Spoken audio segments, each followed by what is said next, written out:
अब निराश लगती है।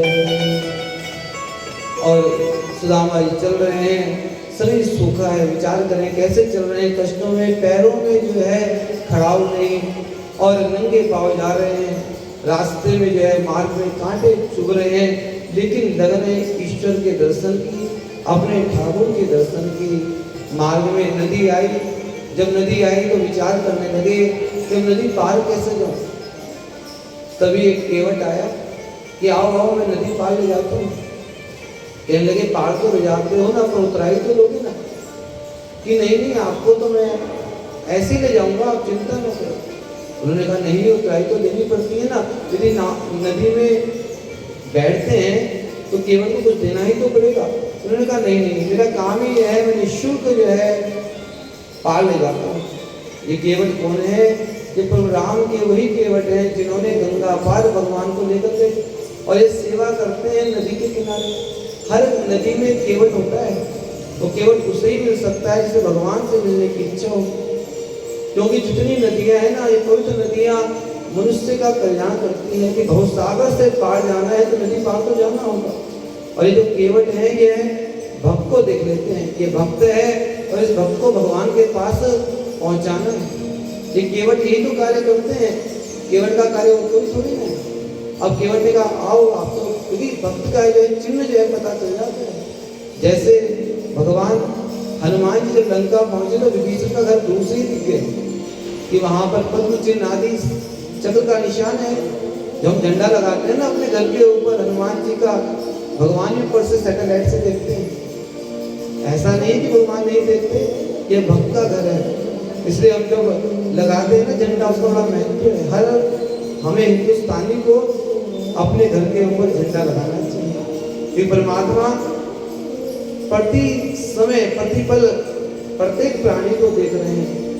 इस प्रकार से देखा ये तो भगवान का भक्त है, और भगवान का भक्त भगवान के पास ना पहुंचे तो केवट का क्या लाभ है? वही केवट जिसने भगवान श्री राम जी के चरणों को धोया और चरणामृत का पान किया, और भगवान ने बार बार कार्य को उतराई नहीं। यह ज्ञान मार्ग और भक्ति मार्ग।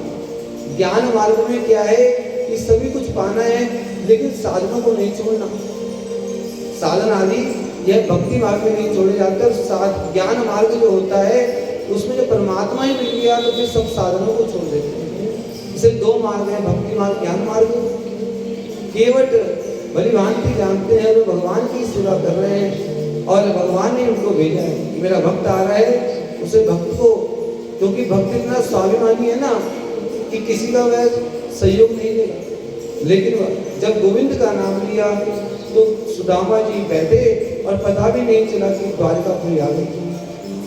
बोले द्वारकाधीश भगवान की जय। जो द्वारकापुरी आए, ये द्वारपाल बाहर खड़े हैं। ये द्वारपाल बोले जय विजय। जैसे आए तो उन्होंने स्वागत किया, क्योंकि हम एक जो गीत बनाया हुआ है ना कि सुदामा जी आते कितना उनका मजाक उड़ाते हैं, क्योंकि शास्त्र में कहीं ऐसा नहीं लिखा कि सुदामा जो है उनका अपमान हुआ। द्वारपाल भली भांति जानते हैं जय विजय है, भगवान अंदर विराजमान है, वो क्यों भक्त का अपमान करेंगे। एक बार सनातन संत कुमार जी को रोक दिया था ना, तो क्या फल मिला? 3 जन्मों तक राक्षस बनना पड़ा। देखा कि भगवान के भक्त हैं सुदामा, और जाकर के दौड़े दौड़े गए और अंदर जाकर के कहा शीशे बगाना जगत पे प्रभु जाने को आए बसे ग्रामा।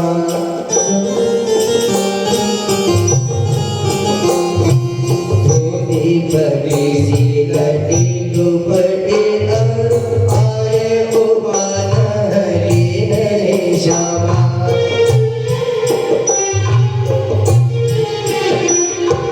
द्वारे पर जगत भगड़े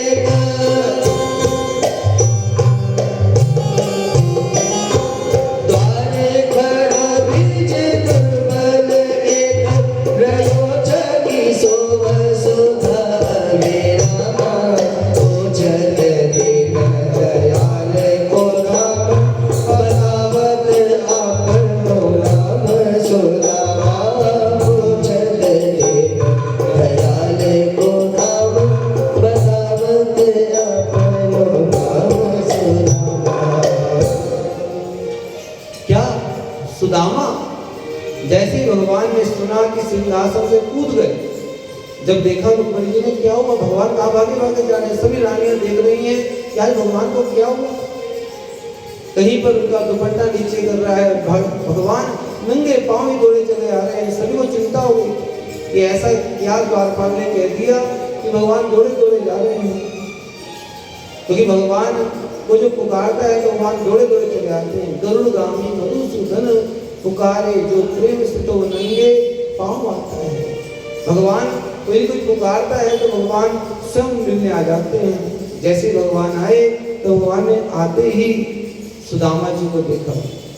देखी सुदामा के ऋण दशा करुणा करके करुणा ने दे। हाँ